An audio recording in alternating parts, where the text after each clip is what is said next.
You ask Tiger to calculate. This deals with linear inequalities with one unknown. The final result is j smaller than -3. Let's solve it step by step. Group all constants on the right side of the inequality. Add 6 to both sides.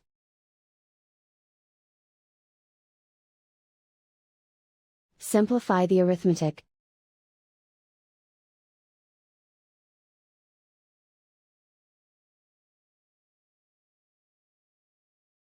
Isolate the j. Divide both sides by -5. Whenever you multiply or divide by a negative, reverse the inequality sign.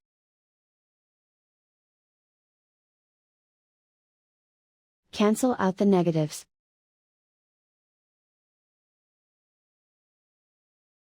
Simplify the fraction.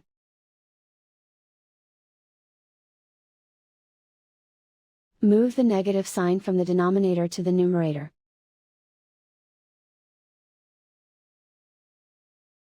Find the greatest common factor of the numerator and denominator.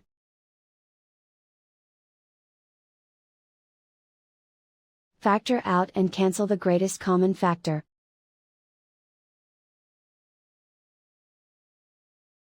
Plot the solution on a coordinate grid. And so the final result is j smaller than -3.